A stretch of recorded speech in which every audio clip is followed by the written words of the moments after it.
মেয়ে আর মেয়ের ফ্যামিলির কাছে যোগ্য হতে চাইলে প্রচুর টাকা ইনকাম করতে হবে, তা না হলে বিয়ের পরেও সংসার টিকবে না। আমি ছোটবেলা থেকে পড়ালেখা অনেক ভালো ছিলাম, 1-2 এর মধ্যে রেজাল্ট থাকতো সবসময়। এই জন্য স্কুলে ম্যাডাম অনেক সহযোগিতা করতো আমাকে। আমি মধ্যবিত্ত পরিবারের ছেলে, বাবা কোনো রকমের সংসার চালায়। পড়াশোনার খরচ চালানোর জন্য পড়াশোনার পাশাপাশি বাকি সময়টা আমি কাজ করতাম। স্কুলেও যেতে পারতাম না তেমন, তবে বিশেষ কোনো দরকার পড়লে তখন কাজের ছুটি নিয়ে স্কুলে যেতাম। পরীক্ষার সময় এমনই হতো, আবার স্কুল শেষ করে আবার কাজে চলে যেতাম। 2016 সাল, সবে মাত্র ক্লাস 9-এ পা রেখেছি। আমার অনেক বন্ধু বান্ধব ছিল, তাদের সবাইকেই আমি অনেক ভালোবাসি। কম বেশি সবারই গার্লফ্রেন্ড ছিল, কিন্তু আমি কালো, তাই আমি কখনো কোনো সম্পর্কে জড়াতে চাইনি। দিনগুলো বেশ ভালোই যাচ্ছিল বন্ধুদের নিয়ে। হঠাৎ এক আত্মীয়ের বিয়েতে যাই, তারপর সেখানে একটা মেয়েকে দেখে আমার অনেক ভালো লাগে। তারপর কথা বলা শুরু, আর এভাবে আমাদের সম্পর্ক শুরু হয়। তার সাথে কথা যেন শেষই হতে চাইতো না। সারা রাত দুজনে কথা বলতাম। তাকে বাসায় কড়া নজরে রাখতো, কারণ তার বাবা ছিল প্রবাসী, তো দেখা করার জন্য রাতে ছাড়া কোনো উপায় ছিল না।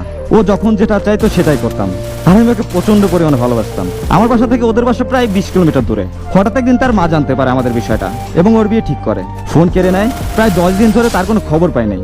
হঠাৎ অচেনা নাম্বার থেকে একটা ফোন আসে, আর বলে যে এটা তার বান্ধবীর নাম্বার, আর বলে যে আজ রাতে দেখা করতে আসবা। আর আমিও কোনো কিছু না ভেবে রাজি হই, তার সাথে দেখা করতে যাই। কিন্তু সেই দিন তার এলাকাবাসী আমাদের ধরে ফেলে এবং আমার আর ওর বিয়ে দিয়ে দেয়। আমার বাসা থেকে এসে হঠাৎ করে মেনে নেয় না। আমি তাকে নিয়ে একটা ভাড়া বাসায় উঠি। 1 মাস পর আমার বাসায় রাজি হয় এবং দুই পরিবার বসে একটা সিদ্ধান্ত নেয় যে ছেলে মেয়ে আলাদা থেকে তাদের পড়ালেখা শেষ করবে। তারপর ওর বাসায় থাকে আর আমি আমার বাসায়। এভাবে 1 বছর কেটে যায়। তার বাবা প্রবাসী, অনেক টাকা উপার্জন করতে লাগে এবং তাদের অবস্থা আরো অনেক ভালো হতে থাকে।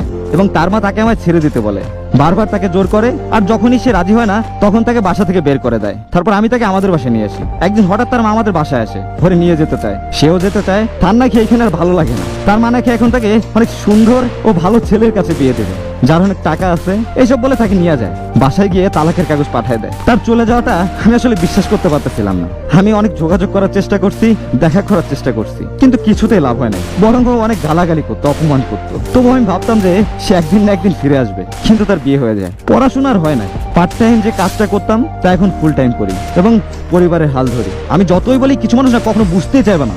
এখনকার এই সমাজে ছেলেদের ভালো খারাপ বিবেচনা করা হয় তার টাকা দিয়ে। যার যত টাকা বেশি সে তত ভালো। মনের দিক দিয়ে এখন কেউ বিবেচনা করে না, আর করবেও না ভবিষ্যতে। সে এমন অনেক আগে চলে গেছে।